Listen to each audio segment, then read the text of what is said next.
We are back for UFC Fight Night Blanchfield versus Barber this Saturday night, May 31st. From the UFC Apex, we waited, a whole 2 weeks for another UFC card, and they come back with this thing. Co-main event, Ludovic Klein takes on Mateusz Gamrot. I'm not gonna lie, probably should be the main event. I wouldn't mind 5 rounds of that. Instead, Blanchfield and Barber get the main event spotlight. Other notable fights in the card, we actually have a top 5 matchup at women's bantamweight. Vieira versus Maycee Chiasson. And Oban Elliott gets to perform legalized execution this week as well. We'll get to that fight on the main card as well. So folks, before we get into the video, make sure to hit that subscribe button down below for more weekly MMA predictions here on the channel between the UFC, PFL. We did do a regional MMA video a couple weeks ago. If you want to see that again this week, let me know in the comment section down below. Might have that video in store. And also on the main channel, Greedo plays, again, daily NBA and MLB best bets. Make sure to go check those out on the daily. Okay, on to the first of our 12 fights tonight, and we start off with a fight in the women's strawweight division. Ryan dos Santos takes on Alice Ardelean.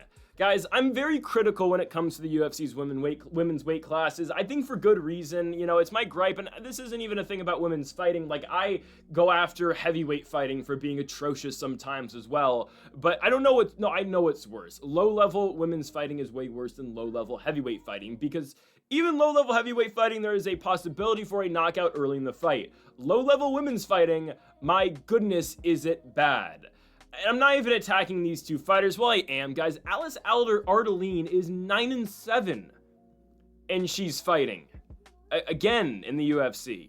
It's not like she's 0-1. She's lost 2 fights in the UFC, and she's getting another fight. And for Ryan dos Santos, she's 0-2 plus a loss in the Contender Series. I don't even know how she's in the UFC either. I don't understand. This is insane. Guys, you look at Ryan dos Santos, and this is why, honestly, I wouldn't be surprised if the 9-7 Romanian Alice Ardelean wins this fight. I wouldn't be surprised at all. Because, guys, we look at what Ryan dos Santos has done in her career. Guys, she has never beaten a UFC caliber fighter at all. Her best win is Jillian DeCourcy. No disrespect to Jillian DeCourcy. That is a lifelong Invicta fighter, okay? And that was for the Invicta Championship. That's how Ryan dos Santos got, or Ryan Amanda, she used to be called. That's how she got her UFC contract. She comes into the UFC, arguably should have beat Talita Alankar, I'll give for that, but lost to Puja Tomar in her next fight. So both Ryan dos Santos' losses have been by split decision. There's that. God. And, you look at her Contender Series losses to Denise Gomez. Okay, again, Gomez is not bad, but again, a UFC caliber fighter she loses to, and Denise Gomez outstruck her 2-1 in that fight. She fought Alexia Thayanara back in Arena Global in 2021, the fighter who just retired. Molly McCann, again, can't spell meatball without back-to-back losses. Thayanara submitted Ryan dos Santos in the second round. Okay, then we look at another UFC fighter that she fought, and guys, this is the worst one. Isabella de Pauda. Remember her in the UFC? Had 1 fight, lost to Ariane da Silva, Ariane Lipski, however she wants to go by. De Pauda was never a UFC caliber fighter. She was atrocious. She missed weight in the Lipski fight, and Lipski dominated her. Yeah, Ryan dos Santos lost Isabella de Pauda back in 2019 by doctor stoppage at the end of the first round. She's not a UFC caliber fighter, but you might think, okay, that means she's going to lose this fight. She might. And by the way, let's talk about all of her fights prior to fighting on the Contender Series. So she loses to Thayanara. She then beats an 0-1 fighter, beats an 0-6 fighter, beats an 0-0 fighter, loses to Denise Gomez, goes to Mag Fight, beats an 1-2 fighter, beats a 5-5 fighter in Invicta, and then beats Jillian DeCourcy by unanimous decision, and boom, she's in the UFC. Alice Ardelean, how is she in the UFC? Her first fight before the UFC was a win over an 0-3 fighter. Fights prior to that, a win over 2-0 fighter, 0-1 fighter, 3-4 fighter. She lost in 2016 to a fighter who was 1-3-1. Did fight Zhang Wei Li outside the UFC as well, and lost, obviously, in the second round. It was 11 years ago now, but did lose to Diana Belbizia back 11 years ago, who I believe just got married to Cameron Van Camp, Indiana's own, if I'm not mistaken.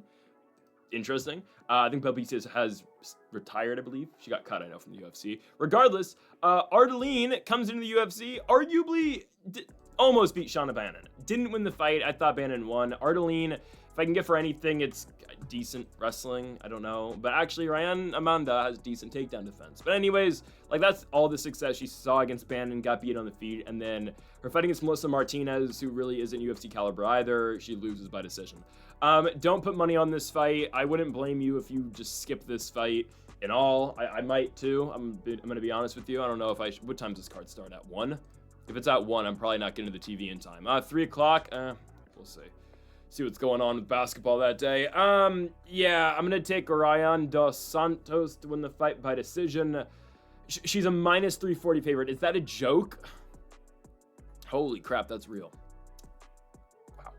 Wow. Don't bet this fight. Whatever you do, don't bet this. So when I made the graphic, it was minus 280. I am now seeing minus 340 for Ryan dos Santos. Wow. For a 14-8 fighter. They should both be cut. I'm just going to be honest. They should both be cut, fulfill both of their 3-fight contracts, and then just get them out of here. Ryan dos Santos by decision, and I just spent 6 minutes on that fight. Oh, my God.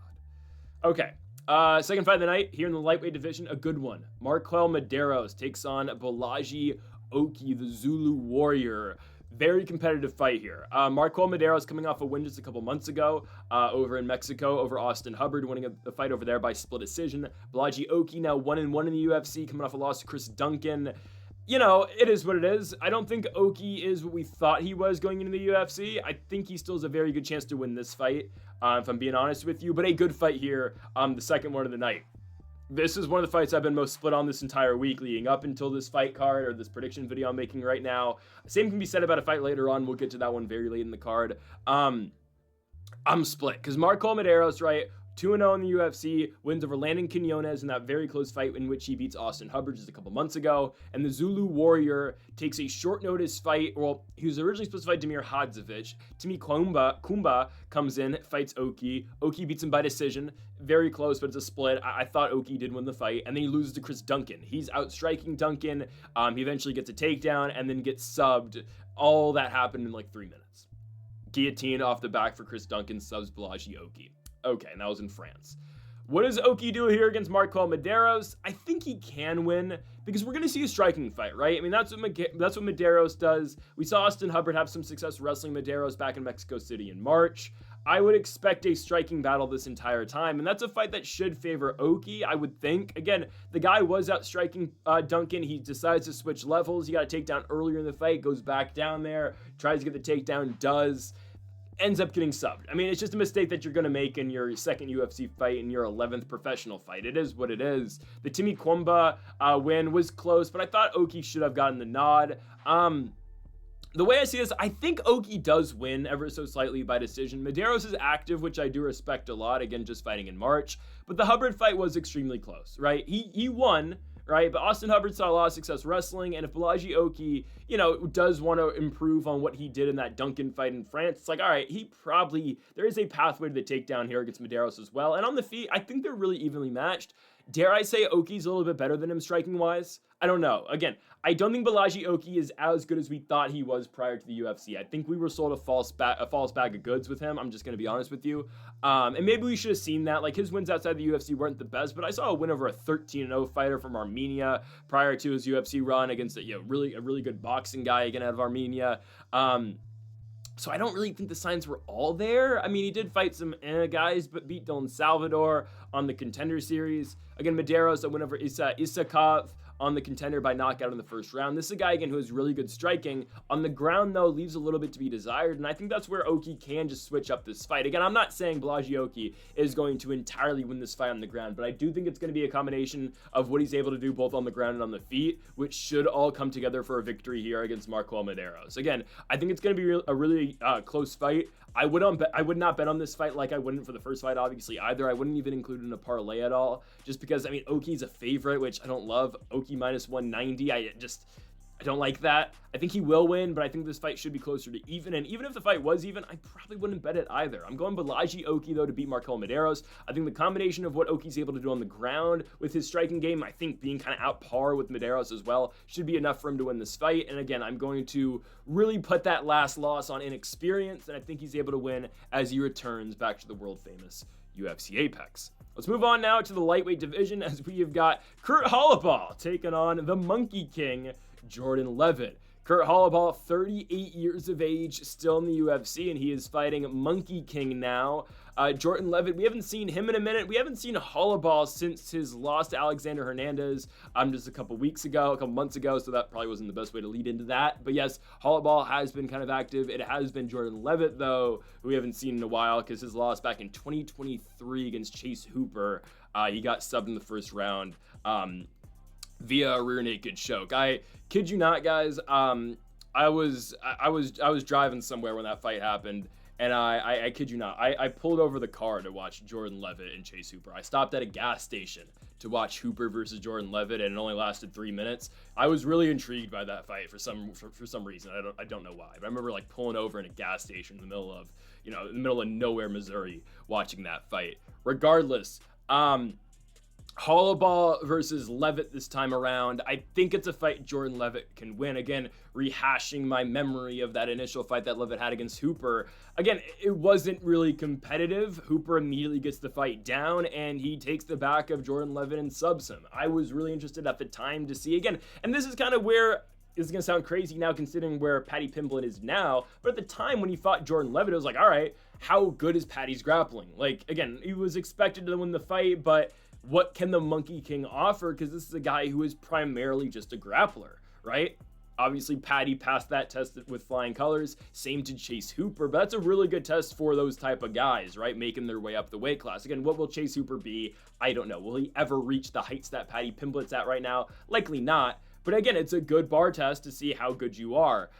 In between those fights, by the way, Jordan Leavitt with a victory over Victor Martinez. And that's the thing, right? Leavitt is going to beat these lower level guys in the UFC. He's not horrible. He's only 29 years of age. He's a syndicate MMA guy, obviously out of out of Las Vegas. Kurt Holobaugh's Louisiana guy. But he's going to be the lower level guys. It's just once we get into these really good grapplers, hell, we can look back at Leavitt's second fight in the UFC against Claudio Puelles. That's a really good grappler too. So those guys are going to beat him. Can Kurt Holobaugh, or does Kurt Holobaugh have the grappling level, is he a good enough grappler to beat Jordan Leavitt's really the question. The answer to that is no. Let's just be honest. It's not, right? Kurt Holobaugh, he submitted Austin Hubbard back in Boston in August of 2023 to win the Ultimate Fighter. Since then, he beat Kanyan Krushneni by unanimous decision. That's great. But then other than that win, 2 losses to Trey Ogden and Alexander Hernandez, in which both of those fights he got out grappled in and got taken down and put on his back. That's kind of what I expect the Monkey King to do in this fight. I do expect a lot of grappling. Holobaugh on the feet. I mean, yes, is he better than Jordan Leavitt? 100%. I just don't think Leavitt's going to give him any room to breathe in this one. Again, that's the comparison I'm always going to make with every Jordan Leavitt fight, right? If he's a better grappler, he's like our new Charles Rosa, but just better. If he's able to out-grapple you, he is going to win. But the guys, again, who are ascending the weight class, well, he beat Trey Ogden. That's a good win now that we think about it, honestly. I mean, Trey Ogden, again, has been up and down. Just lost to Moises earlier in the year, who just lost last week. But, to Jared Gordon. Yeah, honestly, maybe I'm selling Leavitt a little bit short here. Because, guys, his losses are Paddy, Hooper, and then I know Puelles never really became anything. But those aren't bad losses. And Kurt Holobaugh, career journeyman, 21-9, 2-6 in the UFC. I'm kind of considering taking Leavitt to sub him now, honestly. No, I'm going to go decision for Jordan Leavitt. I think there's a potential to get the submission here against Holobaugh, but that's a guy who's only been subbed once, and that's against Shane Burgos back in 2018. By the way, what happened to Shane Burgos? I mean, does that guy still fight? I don't know. He's in the PFL, and we have not heard of him. Get him on the super fight card in Cape Town, South Africa. Anyways, I think Leavitt will beat Kurt Holobaugh. I think he's going to be able to out-grapple him. The question to me is if he's able to get a sub off against Holobaugh. I don't think it's going to happen, but I do think it should be just a beat down on the ground for Jordan Leavitt. I don't think Holobaugh really has any answers. I've seen this guy out-grappled in back-to-back losses. He should get out-grappled here as well by the Monkey King. Let's go to the welterweight division as we have got Andreas Gustafsson taking on Trevin Giles. This is going to be Gustafsson's UFC debut, taking on Giles in a fight that Giles took on very short notice. Gustafsson coming off the win on the Contender Series over one Pat Pitlick. I believe I'm saying his name right. I think he was signed to the UFC at one point. He got another shot on Dana White looking for a fight. He won a fight in Unified MMA. They brought him on in the Contender Series. It's a really cool story, and then Gustafsson went in there and knocked him out. I'll be honest, I don't know where I should really rank that win because I don't think Pitlick's very good. I'm going to be honest with you. He's 36 years of age. That was just kind of a last chance you type ordeal, really, with his chance to get in the UFC. I will look at Gustafsson's loss back in 2023 to Joyton Luderbach, who eventually kind of got a shot in the UFC. If I'm not mistaken, didn't this guy get signed by the UFC at one point? Am I not tripping? Yes, he was supposed to fight Shara Magomedov. He was on the roids, so he didn't get the shot. Anyways, right. That's a guy who's had 50 career fights. Gustafsson lost to him in Brave by majority decision. Honestly, I don't think that's a horrible loss. I don't think Gustafsson's that great. I'm gonna be honest with you. I don't think he is. I think, he's 34 years of age. He's a guy who can strike. He's got a Greco background, but he does have a lot of power. And I think that's going to be something that's going to really be difficult for Giles to deal with. I'm going to be honest with you guys. Giles really struggles with it's going to sound crazy. He kind of just struggles with the Andreas Gustafsson build, right? Power throwing guys who can grapple if needed. I guess he got past the Preston Parsons challenge. He probably should have lost that fight. He got past Louis Cosi, but I don't care about that. 3 straight losses for Giles. UFC career probably on the line here. 3 straight losses to Bonfim, Prates, and Mike Malott. And sure, those are 3 up-and-coming guys. Hell, Prates is in the top 15. I think he's going to fight MVP next. I think that's what they're talking about. Should be fun. But I don't know what Giles is going to be on short notice here. Gustafsson, again, big power, Greco background. I think the jury's still out on him, and I don't think he's going to be that great in the UFC. He is older, making his first UFC fight, or fighting in the UFC for the first time. He's a 6 feet tall welterweight with the 74-inch reach, so I guess that's somewhat unique. But that's literally the build Giles has, which again, Giles does have a somewhat unique build for welterweight, because it's just the reach in terms of a reach. But yeah, I don't think Giles is that great. He's 7-7. He had his little run where he beat Roman Dolidze, oddly enough. That was his biggest win. He beats an undefeated Dolidze on an undercard of a fight night and then immediately gets booked against Dricus du Plessis. And then as soon as Giles lost to du Plessis, he just ultimately became like that, I guess he just became that entry-level fighter into the top 15 or into the top 20. That's the guy who, if you got past him, okay, we can kind of book you as a serious prospect, right? Du Plessis beats him, Michael Morales beats him, Bonfim, Carlos Prates, Mike Malott. So, I don't know. I think Gustafsson can win this fight. Again, the odds don't really reflect something I would bet on. Minus 150 for Gustafsson. I consider it. Just because I don't know what Giles is going to be on short notice. He's lost so many fights, and he's been finished so many times as well. I know he went the distance with Malott, but he got subbed by Bonfim, got knocked out by Prates. Morales knocked him out. Du Plessis knocked him out. I think Gustafsson likely knocks him out as well. I'm going to go second round knockout for Andreas Gustafsson out of Sweden. Yeah, I think he can get this one. I think he can. I don't know about betting it, though, personally. I don't know if I'd put money on this. Just because Giles is a vet. He is actually younger than Gustafsson. He's been around, fought some really good fighters. Again, I'm going to say I think it's partly, okay, yes, Giles has fought really good guys, and okay, he's just kind of washed. But at the same time, is Gustafsson on the level of all those guys that have beaten Trevor Giles in the past? Obviously not. So I'm going to go with the Swedish fighter here in Andreas Gustafsson by second round knockout. 86% of voters going with him on Tapology, yet the odds are fairly close. Going with Gustafsson to win his UFC debut here in the Apex. Let's go on to our next fight. It is our top 5 matchup in the women's bantamweight division. I kid you not.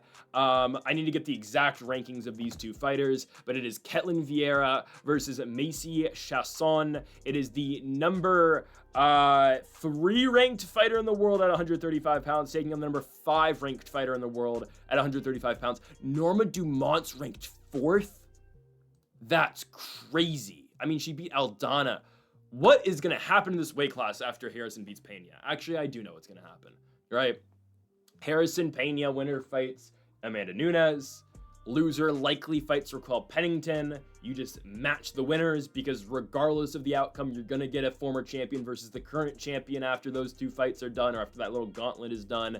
And in the meanwhile, book the winner of this fight right now versus Norma Dumont. And the winner of that can kind of be next for a title shot while they slowly try to get Aline Perez up the rankings. Right, I think that's kind of the direction of the weight class. And then Irina Aldana is going to fight on Mexican Independence Day again. They'll give her like Gianna Santos, I guess, right? God, women's bantamweight's so horrible. It's crazy. It's the worst women's weight class in the UFC, and it's really not close. Because, yeah, all right, Juliana's the champ. She might be the worst champion in the UFC, and I picked her to win her last fight. I'm just going to be honest. She's so beatable, but good for Juliana, right? She took advantage of a bad weight class. And do I think she'd beat Vieira and Chiasson? 100% she would, right? I firmly believe, yes. Juliana Pena is the second best fighter in the weight class. I thought, personally, she beat Raquel Pennington. I know a lot of people just don't even care about that fight. I had quite a bit of money on Juliana Pena, which I probably shouldn't have done, but I won, so it didn't matter. But, right, I think other than Pena, Pennington, I don't think Pennington's that good. It's just a bad weight class. So it makes sense that Nunes wants to hop back in. The thing is, Kayla Harrison, if she does get by Juliana Pena in the way that we think she's going to, I think she's levels ahead of everybody else. And I don't know if Amanda, who's been off for 2.5 years, can come back and beat Harrison. I will probably still pick Nunes, but we'll get to that fight likely, I'd say, probably in December of this year once we get to it. I think that's probably where that fight's going to be. Maybe November in Madison Square Garden. Anyways, Ketlen Vieira takes on Maycee Chiasson.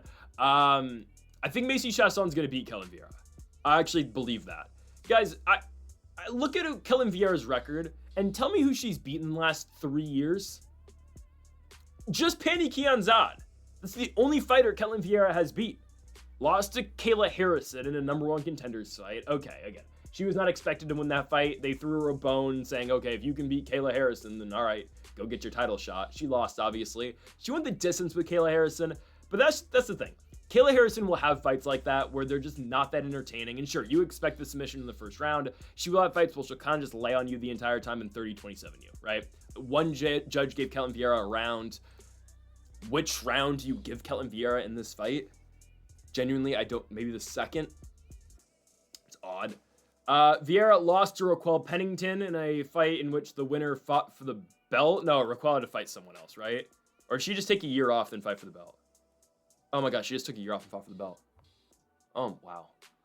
God, this division's so bad. Because, yeah, she beat Mayra Bueno Silva for the championship, which is crazy because Mayra Bueno Silva is now ranked 8th. Yikes, man. This is atrocious.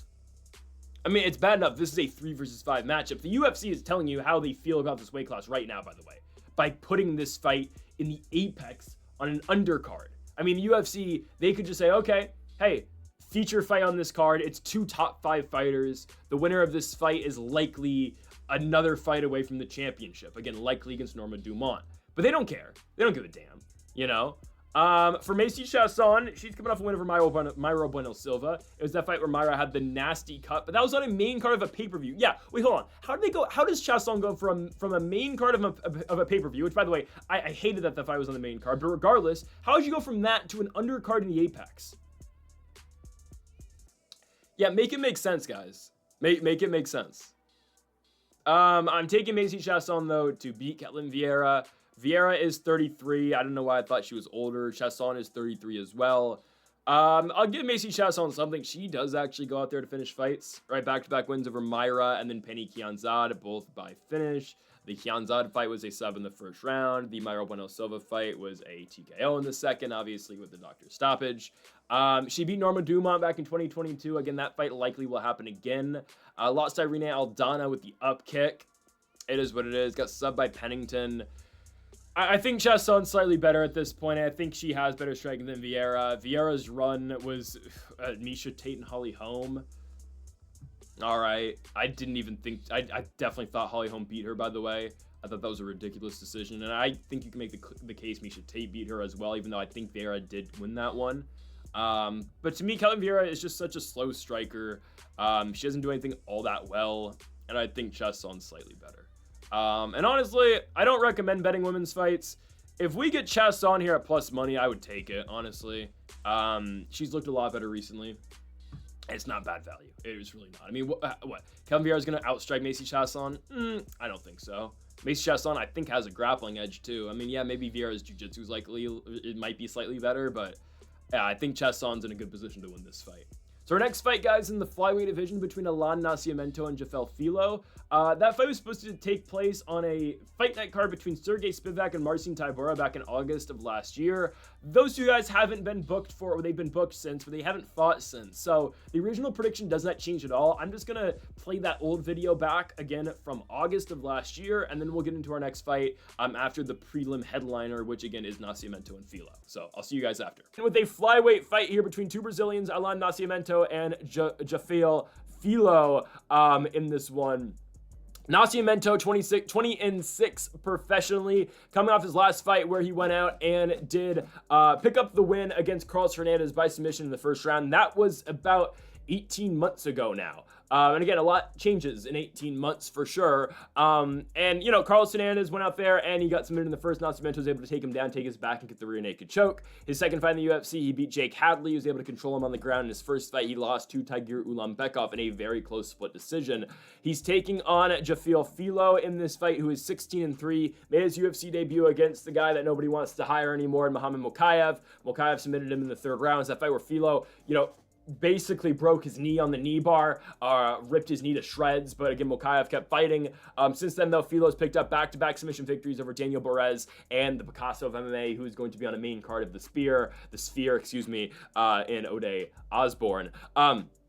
But Nascimento and Filho here, again, you got two very good grapplers, right? I mean, that's what both these guys just straight up do. And it's going to, again, I think it's going to be apparent in the first round of this fight who will be the winner. It's whoever dictates whoever dictates the momentum on the ground, whoever, again, is the one controlling the fight in the first round, I think wins it. It's a tough call. It's a tough call because Filho's looked very good. Filho has recently, right? Given the guys he's fought, Borez, you know, 0-1 in the UFC. Ode Osborne has had his troubles on the ground so far in his UFC career and just in his MMA career. And he's fighting Ronaldo Rodriguez in his next fight. If he loses the fight, he's probably out of the UFC. My guy Picasso. But still, Filho's looked very good. Again, his only loss is Mokaev. Nascimento's 2-1. His only loss is a close fight to Tagir Ulanbekov, in which he took it on short notice. I just wish Alan Nascimento was more active. I mean, you look at this guy's Tapology page, so many cancellations of fights. Supposed to fight Sumadarji last year, he withdrew from the fight. Supposed to fight Tim Elliott in the summer last year, he withdrew. Supposed to fight Malcolm Gordon a year and a half ago, that wasn't his fault, but still, he's withdrawn from a lot of fights. He's had a lot of fights canceled. Now he gets Filho here. I think on the feet, Filho is better. I really do think he is. I think he is the better striker. But on the ground, this one is very difficult to pick. Just because, again, both these guys are very good BJJ players.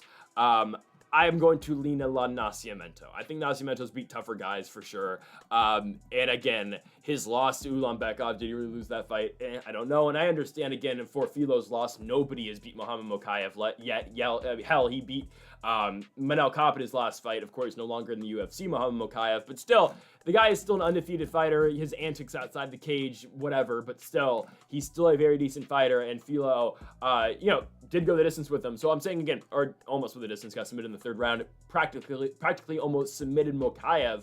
I think Filho's good. I just think Nascimento's slightly better on the ground. On the feet, I do like Filho a lot. I just think Nascimento has the better ground game. I think he's able to dictate where the fight goes. I think to a certain extent, though, both these guys' jiu-jitsu games are going to somewhat cancel out each other just because they are so good on the ground. I don't think either guy is able to get a submission. That's why I do think we see a decision victory for Nascimento. I just think he's going to be one step ahead in this fight. I think the scrambles are going to be good, but I'll make a slight comparison to Amanda Lemos and Vinajanji Holobaugh. I think Nascimento wins a lot of the scrambles, and I think he ends up in better positioning.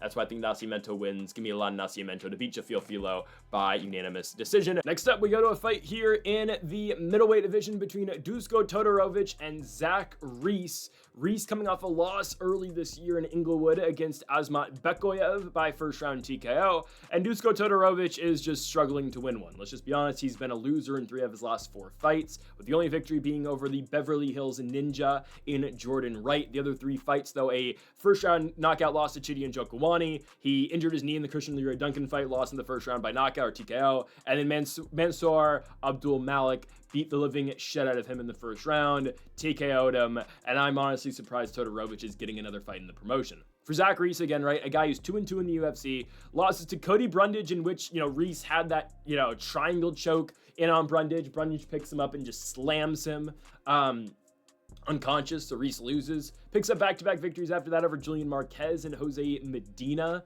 but then, again, just lost to Bekoyev by TKO in the first. So now you match up these two guys against each other.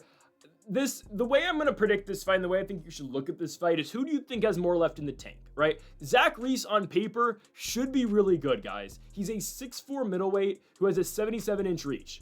That's pretty solid. It really is. The thing is, I don't know if he has all the skills, and we've seen that early in his UFC run. We saw Bekoyev take him down and just dominate him once the fight hit the mat. We saw Cody Brundage slam him. Again, that's potentially an outlier. But I look at Dusko Todorovic and I say, okay, this guy at one point in time was 10-0 undefeated. He fought in the first ever UFC fight on ABC. It was him versus Puna Soriano back in January of 2021. It was undefeated versus undefeated. Puna was 7-0, obviously never turned out to be the biggest thing in the UFC. Definitely not. And Dusko was 10-0. So two undefeated guys, and Soriano knocked out Dusko Todorovic in the first round. Todorovic then gets booked against Gregory Rodriguez. He loses, beats Maki Pitolo, who was never that good, and then, of course, his losing ways start. We talked about the Njokuani fight, and so far and so forth, right? Todorovic and Zach Reese, I think Zach Reese probably beats him. I think so. I don't know where Todorovic's chin is. I don't know where Todorovic's chin is at this point. This is a guy who's been knocked out 4 times in the UFC already, and he's had 8 fights. So half of his fights and 4 out of his 5 losses are by knockout. The other loss, and yes, again, the CLD fight was an injury, but still, whatever. The only fight where he did go the distance in a loss was Gregory Rodriguez, of all people. Actually, I think that's his only fight in the UFC that's gone the distance. And he did kind of get pummeled in that fight. I thought Rodriguez won every single round of that fight. But that is something of note, right? Like, Todorovic usually won't hit the judges' scorecards. I'm not telling you Zach Reese has all the power in the world, but you look at that Julian Marquez finish, which was very simple, very quick. Uppercut, puts down Marquez, Reese wins the fight. The Jose Medina fight did go to the decision, but as we've said it before about Jose Medina, the only thing that guy had going for him in the UFC, if we're just being honest, was that he had a chin until Ateba Gutier knocked him out. And I think Gutier is going to be pretty damn good. Until Gutier, though, knocked him out over in Mexico City a couple months ago. So Reese took him the distance, but Zach Reese dominated the fight. The Asmat Bekoyev fight, okay, he got taken down. It is what it is. Guys, Dusko Todorovic won't take him down, though. And if anything, Zach Reese has a very clear grappling advantage in this fight, and we've seen guys take Todorovic down and dominate Todorovic on the ground as well, right? We've seen that before, right? We saw Mansour Abdul Malik do that and really didn't have much trouble doing that either. I think Zach Reese should dominate the fight. I really think so. Regardless of if he's going to outstrike Todorovic on the feet, I think that's applicable to this fight. Much easier, though, way for Reese to win this one is going to be on the ground. We've seen, again, Todorovic, because of his last fight, we've seen him on the ground and getting dominated down there, and we've seen guys finish him down there as well. So I think it's really a blueprint mapped out for Zach Reese to win this fight. I think he should dominate the fight on the mat. And I think, again, the pathway to a first-round TKO is right there for the guy. He is a minus 270 favorite in this fight for good reason, and I expect him to pummel Dusko Todorovic on the ground and win this fight. I'm going first-round TKO here for the American in Zach Reese. And now our next fight, we talked about it earlier, legalized execution. Oban Elliott versus Ramiz Brahimaj. Why is this fight happening? I don't know. It doesn't make sense to me. Oban Elliott's 12-2. He has not lost a fight in the UFC, and I get it.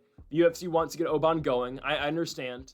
But man, his last win, very fun fight against Basel Hafez. Eventually finishes him in the 3rd round. It showed some dog in that fight, did Oban Elliott. You go from that to now taking on a guy here in Ramiz Brahimaj, who's 11-5, who is coming off one over Mickey Gall. But guys, Mickey Gall might be the lowest level UFC fighter that they have, honestly. And he's really only there because he beat CM Punk. I guess he did what Jack Perry couldn't do. I don't know. Anyways, and don't get me started about CM Punk. For the wrestling fans out there, he waited until Jack Perry was going to put his hair up to push him and then eventually strangle him, okay? Like, at least fight the guy when he was ready to, okay? Anyways. You give Jack Perry a fair shot in that fight, maybe he does all right against CM Punk. That's all I'm saying. If you know, you know. Regardless, Ramiz Brahimaj, Oban Elliott. Ramiz Brahimaj is a 3-3 fighter in the UFC. He doesn't feel like a 3-3 fighter in the UFC, though. He just doesn't. Because, guys, his wins are Sasha Planatlikov, Michael Gilmore, and Mickey Gall. What do those three guys have in common? They are all crappy, low-level UFC fighters. Now, it's crazy that Mickey Gall's his best victory, by far. I don't know how Michael Gilmore made the UFC. He was the replacement guy on the Ultimate Fighter that they brought in to fight Gilbert Urbina. Dana White loved Michael Gilmore for no reason. He was like, I love this kid. He was 36 at the time. I love this kid. Took this fight on short notice to fight Gilbert Urbina. He got subbed in the first round, but he took the fight on 4 days notice. That's what I love about fighters. They gave him a shot on the Ultimate Fighter finale show. They gave Andre Petroski a layup. Petroski finished him in the 3rd round, and they said, you know what? Give you another shot. Ramiz Brahimaj subbed him in the 1st. I remember that being the easiest lay of all time for Ramiz Brahimaj, the Brahimaj sub prop. It was very easy. Anyways, and then the Sasha Planatnikov victory. Oh, great. Guys, Sasha Planatnikov was never anything in the UFC. He beat Louis Kosi as a huge dog, but the fighter from Hong Kong is not very good, and he has not been very good outside of the UFC run either. He's coming off 4 straight losses. He lost to Francisco Trinaldo in Gamebred MMA. No way. He lost to a 45-year-old Trinaldo. That is crazy to me. Wow. Anyways, Brahimaj's only pathway to victory here is by taking down Oban. I'm just gonna keep it a buck with you guys. That's not gonna happen. Elliott's too good for this guy, and Elliott's going to knock him out in the 1st. Okay, that's what's gonna happen. I know, maybe Elliott doesn't have the best early, fight knockout power, and maybe am I pumping him up a little bit because of the Chiasson, press on the guy? Maybe I am. But so far so good for Oban in the UFC, right? 3-0, wins over Val Woodburn, Preston Parsons. I think the Basel Lopes victory though really speaks lengths about Oban Elliott, right? We saw him deal with a little bit of adversity, come back, fight a very, go out there, bite down the mouthpiece, and find a way to knock out Hafez in the 3rd round. Was he winning the fight up until that point? Sure. But again, that was a competitive fight at UFC 309 that he found a way to win. And I believe that was the last time Brahimaj fight as well. Yes, back at UFC 309 over Mickey Gall. I'm telling you, Brahimaj is nowhere on the level of Oban Elliott. I hope Brahimaj has fallen in love with his hands because of the knockout against Gall. I'm telling you, Oban's going to dust this guy, and I don't think it's all that close. I think Elliott should be fighting up the rankings, not down the rankings, but he's only 27 years of age. I'm not going to complain about Oban Elliott picking up his 4th win in the UFC in a gimme fight here against Ramiz Brahimaj. Look at the odds. Oban, a -625 favorite, coming back at you, plus 455 for Brahimaj. It makes a lot of sense. Elliott's going to dust this guy, and it's just going to be another win on the resume for the Welsh gangster in Oban Elliott. Let's go on now to a fight in the light heavyweight division. We've got Bruno Lopes taking on, Dustin Jacoby. Jacoby coming off a win over Vitor Petrino, in which he knocked him out. I saw Petrino's going up to heavyweight, though. He's fighting, oh God, who's he fighting? Austin Lane. Yeah, Vitor Petrino is fighting a pretty bad heavyweight in his next fight, in which he'll probably win. Jacoby, though, is fighting Bruno Lopes. Lopes 14-1 professionally. Coming off a win over Magomed Gadziasulov by unanimous decision. Fight before that was a win in the Contender. Had lost in the Contender back in 2023 against Brennison Ribeiro, who's actually on a win streak now, and he's fighting Ribeiro's fighting somebody pretty good coming up. Yes, he's fighting Asmat Murzakanov. Wow, what a step up for Ribeiro. That's next week. So we'll talk about that fight at UFC 316 in Newark, New Jersey. Regardless, though, Lopes is coming off a victory. I still have my concerns about Bruno Lopes. I'm going to be honest with you guys. I don't think he's all that great. The win over Magomed Gadziasulov left a lot to be desired. First fight card of 2025. He wins it by decision. Was the fight entertaining? No. Lopes wins by out-grappling Gadziasulov. That's great. That's really not your game, though, if I'm being honest. This is a guy who is known for early knockout power. The grappling credentials are there too, but this is a guy who I was expecting to be a pretty decent striker. I saw him get shinned pretty badly by Ribeiro, by the way, on the Contender Series. That's his only loss, and I think I had that notion that Lopes just had a bad chin going into his UFC run. I don't think that was a fair assessment of him, if I'm being honest. I've seen a lot, though, of Ribeiro taking of Lopes eating a lot of damage, and sure, he's dealt with it, but eventually that chin cracks, and that's what happened in the Ribeiro fight on the Contender. Sure, 3 straight victories since then, but now you get Dustin Jacoby, who is a former Glory kickboxer, and that's, again, a Joe Rogan talking point, but coming off a huge win over Vitor Petrino. He's a huge dog in that fight. It's not the first time Vitor Petrino has been absolutely fraud-checked. but Jacoby finds a way to knock him out in the third round, showing that, okay, he's still got a little bit left in the tank. And really, when we look at the grand scheme of things here with Dustin Jacoby, let's just look at his last 6 fights. Last 6 fights. All extremely tough, okay? We're going to date back to October of 2022, a split decision loss to Khalil Roundtree. Well, that guy's in a main event next month in Azerbaijan against Jamal Hill, and obviously Roundtree took Alex Pereira into the 4th round, okay? That's not a bad loss. Jacoby then loses to Azmat Mirzakhanov. That guy's still undefeated. He's fighting next week. He's in the top 15. Kenny Nzechukwu.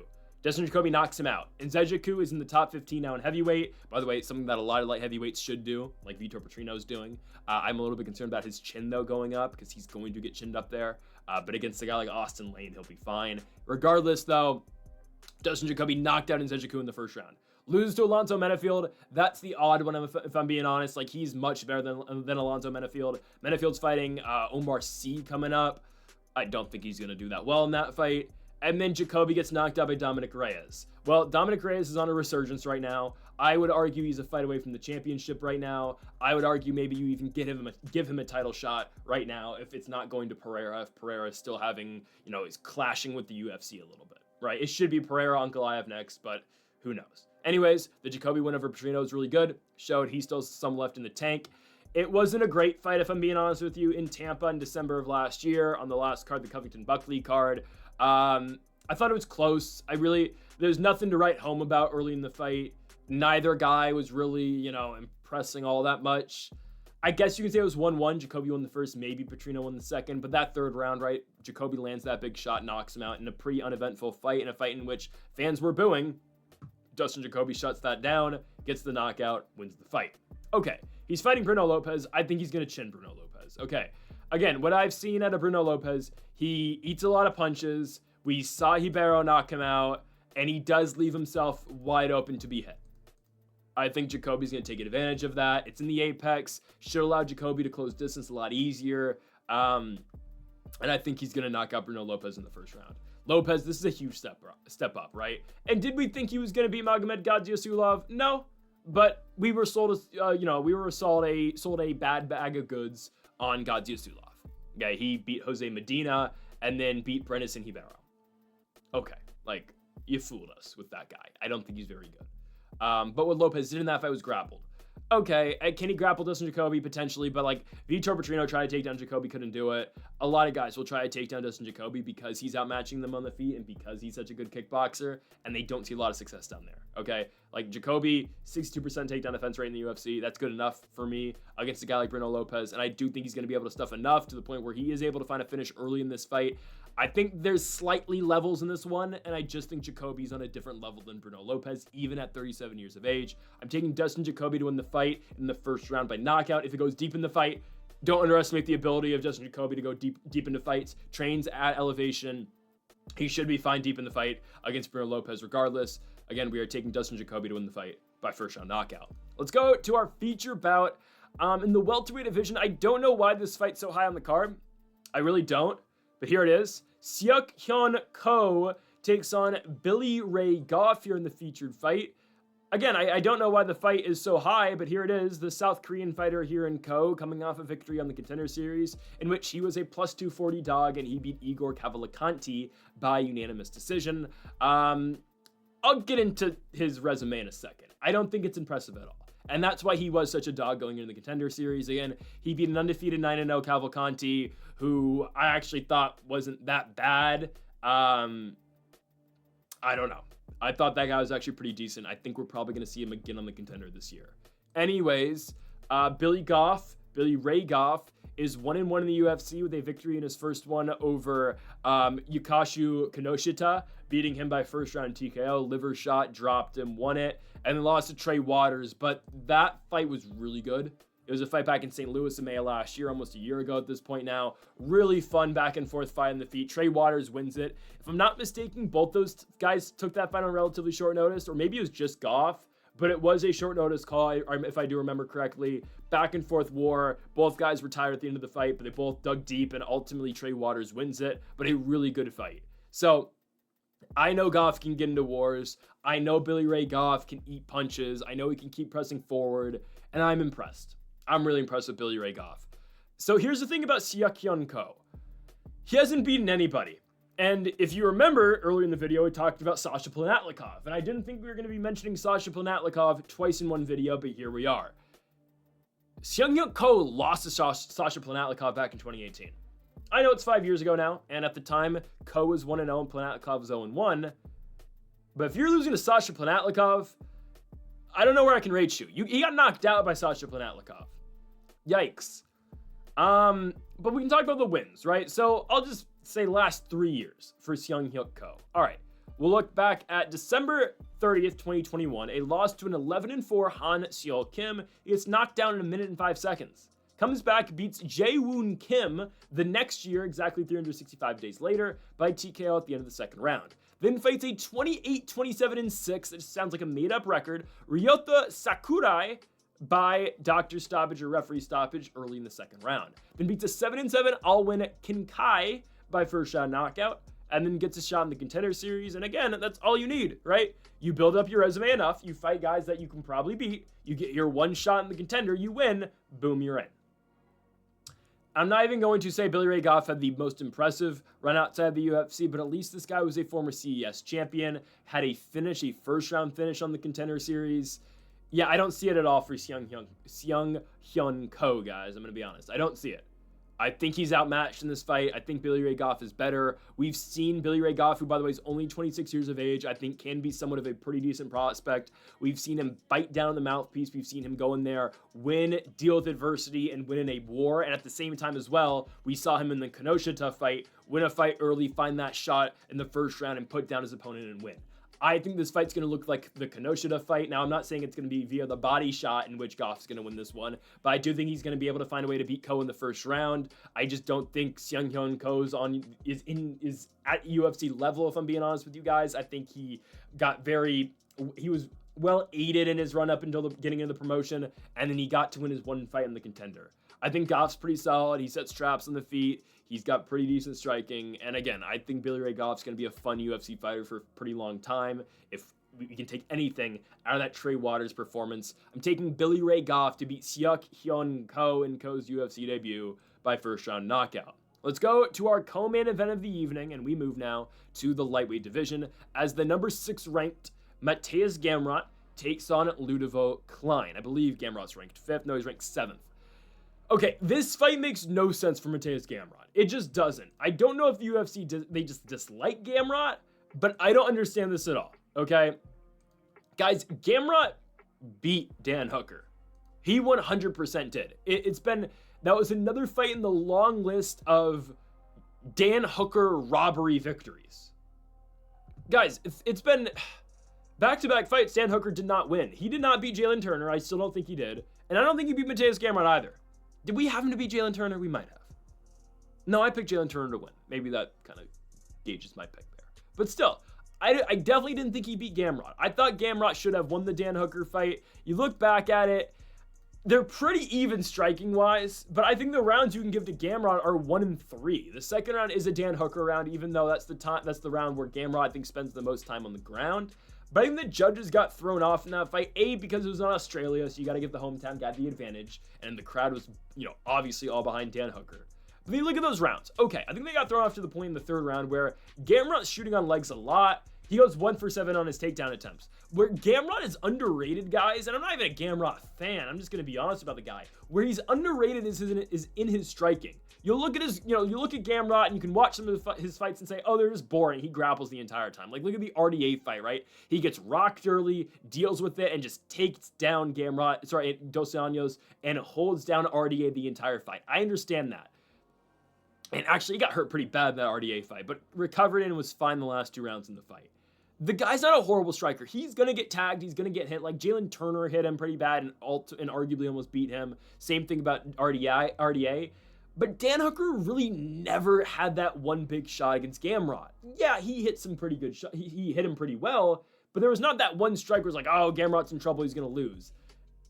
I don't understand it. I think Gamrot still outstruck Hooker, and sure, he failed in some takedowns, but ultimately, I still thought he outstruck Hangman. Anyways, Ludovic Klein, the Slovenian, gets a huge step up in competition. Guys, you look at Ludovic Klein's last couple fights. He's on a roll right now. I'm not going to lie to you. 4-fight win streak, actually 7-fight unbeaten streak. His last loss came in 2021 to Nate Landwehr. Did lose to Michael Trezano as well, which is kind of weird looking back on it. But regardless, right? Klein, some pretty good victories. Beats Devontae Smith when Devontae Smith was still fighting in mixed martial arts. Beat Mason Jones, good victory. Had a draw against Jai Herbert. Beat Ignacio Bahamondes, really good win. Beat AJ Cunningham, that was a straight bullying fight, should have never happened. Beats Thiago Moises, and then beat Roosevelt Roberts, again, a fight that should have never happened. Bullying. So it's not Klein's fault he's having to fight these fights, right? The AJ Cunningham fight was originally supposed to be Joel Alvarez. The Roosevelt Roberts fight was supposed to be Nicholas Mata. So he just hasn't gotten lucky in actually getting his opponent to step into the octagon with him. I just feel like this is too much. I just think it is. And I've seen clips of the Ludovic Klein, and I've obviously watched it as well, but I see the one clip everyone is posting on Twitter about Ludovic Klein right now is when he stuffed that, Devontae Smith back at UFC 272 is all in on a takedown. I mean, he's got it against Ludovic Klein. I believe he might have his hands clasped as well. But Klein finds a way, he keeps his balance and just backs up and, again, finds a way to kind of shrug off Devontae Smith in that moment, and that's really the clip that I, keep seeing on the internet about, okay, yeah, Ludovic Klein's takedown defense is great. And it is, right? I mean, I look at all of his fights, he doesn't really get taken down. The only guy to take him down in the UFC was Nate Landwehr, and he subbed him. It is what it is. That's fine. That's a long time ago. That was back in 2021, right? The main event of that fight night card was Aspen Ladd and Norma Dumont, right? That's okay. It's a long time ago. Gamrot, though, is better than everyone else that Klein has fought. I think Gamrot's underrated to the point where, again, he is a pretty good grappler that just does not get credit for how good he is. Yeah, you can look at the Dariush fight and say, okay, he got beat on the feet there, and he will have his moments where he's going to lose striking fights, but look at the Arman Tsarukyan fight. I know, again, right, Gamrot won that fight with his wrestling, but at the same time, he was close with Tsarukyan on the feet. Ultimately won the fight by decision. I think Gamrot gets underrated a lot. The fight against Fiziev, that was some Gamrot, black magic, obviously, right, where Fiziev just breaks his leg. But I just think he's going to scramble wrestle a lot in this fight, and if the judges get this one right, like they should have in the Hooker fight, I think Gamrot will win. I think he's going to be competitive enough on the feet, and I think he's going to find takedowns in spots, right? I don't think he's going to be that successful against Klein, because yes, I do understand his takedown defense is really good, but I think Gamrot's going to be good enough. I think he's an underrated striker, and I don't think he gets the credit he deserves. I'm taking the gamer, Mateusz Gamrot, to win this fight. He's 34. I'd like to see him fight up the rankings personally. I don't know who he can fight. Patty? That's not a money fight, but I mean, what? Gaethje's fighting Arman, Oliveira's fighting Ilya, Max is fighting Poirier, Dan Hooker's still injured, and you're not going to run that fight back. So yeah, I think it's probably... No, it's going to be the winner of Dariush Moicano, isn't it? Yeah, it's probably the winner of Dariush Moicano, or they keep giving Michael Chandler fights. This might be Michael Chandler's fight. I'm not joking. It might be. I don't want it. I think Michael Chandler should fight Benoit. I wouldn't mind to see that at all. I think Chandler probably beats Benoit. I don't know. I want to see Chandler actually win a fight, right? Don't throw Chandler in there against, like, Mauricio Hoofy. Please don't. Please. That would be fun. I think Hoofy would beat him. Anyways, I'm taking Mateusz Gamrot to beat Ludovic Klein. I think he'll get it done by decision, which I wish it was 5 rounds. It was only 3. I'll take Gamrot, though. To our main event, in the women's flyweight division, Erin Blanchfield takes on Maycee Barber. Okay, so I did mention earlier on in this card when we were talking about Marquel Mederos and Belagioki, I said that was one of the fights that I was really close on this week, and that's one of the toughest fights I've had to pick this week. This is actually the other fight I was referring to, Erin Blanchfield and Maycee Barber, which might sound crazy, but this entire week when I was leading up into this video, right, there's no fights this week, so I was thinking, you know what, I'm going to take Maycee Barber. I've decided against that, because I rewatched the Andrea Lee fight, and then I did watch the Hebos fight as well, and yes, Maycee Barber wins both of those. I don't know how she's going to out-grapple Erin Blanchfield here.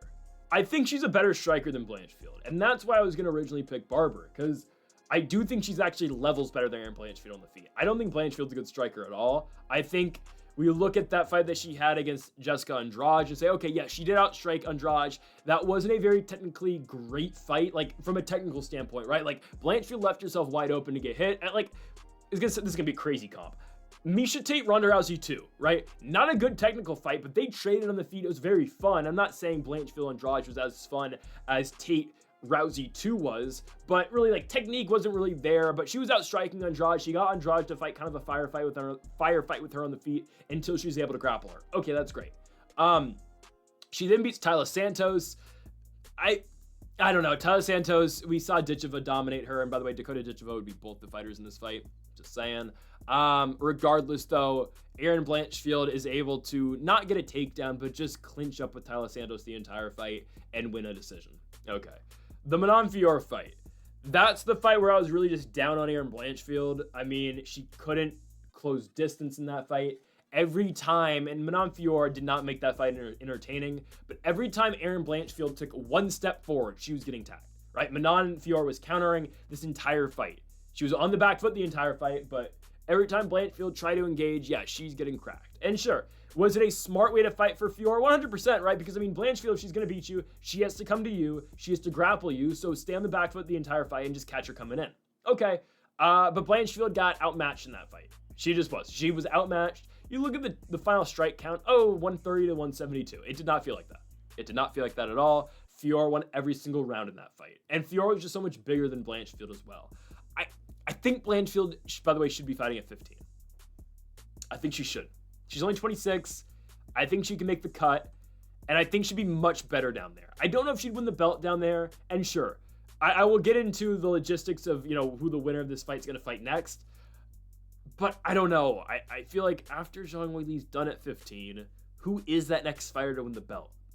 Like, Zhang Weili is not getting any younger, right? She's 36. Blanchfield, you're 26. I don't know. And then look at Maycee Barber, right? She couldn't stuff a takedown against Andrea Lee. Andrea Lee goes 5 for 5 on takedowns. Anytime she wanted a takedown, she got it. Barber outstruck her, but the thing about Maycee Barber sometimes, she is way too competitive of striking fights against fighters she's better than. Andrea Lee. Montana De La Rosa. She dominated Montana De La Rosa. Miranda Maverick. Barber did not win that fight, but they gave her the nod anyway. But, like, again, the Maverick fight, the Andrea Lee fight, way too close in the feet, honestly. Now, her last two performances, they were good. Beats Amanda Ribas. Ribas takes her down, but it's fine. Barber pops up to her feet pretty quickly. Barber eventually TKOs her. Good win. Kaylin Kukchagian, unanimous decision victory for Maycee Barber. Kukchagian couldn't get a takedown. Barber's the one actually engaging in the grappling, which is great. My thing is, though, I do think Erin Blanchfield is much better at grappling than a lot of these fighters in the weight class, and the problems Blanchfield will have are just with bigger fighters in the weight class. Fighters like a Fior. Fighters who use their reach effectively. That's Fior, that's Shevchenko, that's Natalia Silva. Maycee Barber, for as good of a striker as she is, I don't think she's that good in the back foot. She's good moving forward, and she's good pressing forward. We've seen that throughout her entire career, how we saw that in the Jillian Robertson fight back in Boston, or Denver. I think it was Denver. Earlier in her career, Boston or Denver, one of the two, right? She's good going forward. On her back foot, though, I mean, Roxanne Modafferi, I get it. Like, Barber got hurt in that fight. But even look at the Alexa Grasso fight, right? Grasso, that's what she does. Grasso always presses forward, right? And we see Maycee Barber backing up, and, there's nothing she can do. Grasso eventually outstrikes her and wins the fight by decision. So the way to beat Erin Blanchfield is to, honestly, just outstrike her as she presses forward, right? It's something that Grasso kind of did to Barber. It's something that, again, I don't think Blanchfield will have success against Natalia Silva, Shevchenko, and we obviously saw that against Fior, right? Especially, like, Natalia Silva is a nightmare matchup for Erin Blanchfield, and that's a fight I'll get to in a second. I think we're going to get that fight for the belt pretty soon, actually. So I don't think Barber's really able to adjust that well, because I do think Blanchfield's always going to be pressing forward. And sure, Barber will counter at times, I think. And Barber will swing big and she will land. But the thing is, then Blanchfield's going to drop levels, and then she's going to find a way to a takedown. And that's just going to be really difficult for Barber to deal with. There's just going to be too many things involved in this fight, I think, for Barber to overcome, personally. I don't think she's able to avoid the takedown. I don't think she's able to fight off her back foot. And ultimately, I do think Blanchfield is going to win. Erin Blanchfield's also coming off a victory over Rose Namajunas in a co-main event in Edmonton, Alberta, Canada. Blanchfield did a decent job in that fight. She outstrikes Namajunas, but again, she's pressing forward. She's finding the way to the takedown. She wins the fight 3 rounds to 2. Blanchfield, you got to give her credit for one thing. It's never going to be for a lack of trying. She's going to always stay in your face. She's always going to be throwing something, and she's ultimately always trying to set up for the takedown. So I do think Erin Blanchfield beats Barber. I think it's a combination of the fact that I don't think Barber fights well for back foot. And if she does press forward, then I think she's going to find herself in some trouble as well. And ultimately, the takedowns is the biggest factor in this one. I don't think Barber is going to be too good defensively grappling against Erin Blanchfield. So ultimately, I'm going to take Erin Blanchfield to win the fight by unanimous decision. I don't think she's going to be able to find a sub, but I do think this one goes the distance. I think Barber might win a round. I wouldn't say even two. I think she's going to win a round. And if she does win a round, it'll probably be early, maybe like the first or second. But I think it's going to be a 49-46 victory for Erin Blanchfield here over Maycee Barber. Looking forward here, we know Valentina Shevchenko is going to fight Natalia Silva. I think Natalia Silva is going to beat Valentina Shevchenko. We'll get to that fight. I think Natalia Silva is going to win almost every single round in that fight. And I think she's the best 125-pounder in the world, with the exception of Dakota Ditcheva, who still stuck in the PFL contract. She's fighting Sumiko Anapa. Yeah. She's going to fight Sumiko Anapa. But anyways, Natalia Silva is going to fight Shevchenko. Natalia Silva is going to win. Guys, the winner of this fight right now is going to fight for the belt next. So that's going to be Erin Blanchfield. It is what it is. Blanchfield is going to fight for the world championship, and Natalia Silva will 50-45 her. Or maybe 50-44, 50-43 her. That's just a nightmare matchup, man. People make fun of Natalia Silva for being on a bike the entire fight and moving backwards. That's fine. Yeah, that is the exact way you beat Erin Blanchfield. It's the whole chail thing. I can't let you get close. Like, Natalia Silva will piece up Erin Blanchfield for 25 minutes. Anyways, what do you do for the rest of the weight class? I mean, Alexa Grasso has to fight on Mexican Independence Day, likely. They're going to give her a fight she can win against a well-known opponent. That's Rose Namajunas, right? That's going to be Oh, no, Namajunas is fighting Miranda Maverick. Never mind. That'll be Jessica Andrade. She'll fight Jessica Andrade. Grasso will mop the floor with Andrade, but they need to get Alexa Grasso a win. So that's going to happen there. And then what do you do with Jasmine Jasdavidius? She likely fights I could see them doing her and Montefiore. They probably will. They'll do her and Montefiore next. That makes sense. So yeah, that's kind of how I'll map out the entire weight class. I don't know where Maycee Barber goes after this. They'll give her like a tune-up fight against... Actually, no. Give her Tracy Cortez. Yeah, give her Tracy Cortez. I'd like to see that. There, right there. I just booked the entire weight class for you. Makes sense. I think Blanchfield's going to win this fight, and then she's going to get her title shot next, and she will get pieced to shreds against Natalia Silva. Don't be surprised if Blanchfield wins this fight and immediately stakes her claim to a title fight. I think she'll say she wants the belt right now. She'll call it Shevchenko. If she's smart, she should. She's not going to get that, but then at least, she should be the backup fighter for that championship fight. That should probably happen in October. And then Blanchfield should be fighting for the fighting next for the belt first quarter 2026. So yeah, I'm taking Erin Blanchfield to beat Maycee Barber. Not the fun pick, honestly, no value here, but I do think Blanchfield is just able to beat Maycee Barber, and I don't think Barber is able to make the adjustments needed to beat Blanchfield in this fight. So 49-46, Erin Blanchfield is our final pick for this one. And folks, thank y'all for watching our UFC Fight Night predictions here on the channel. We'll be back next week for a fun one, UFC 316 in Newark, New Jersey, between Merab Dvalishvili and Sugar Sean O'Malley. A rematch that's not necessary, but it is what it is. Merab gets to fight, so great. Folks, thank y'all for watching. Make sure to hit that subscribe button down below for more. I believe we have PFL next week as well here on the channel. Folks, thank y'all for watching, and Mamba forever.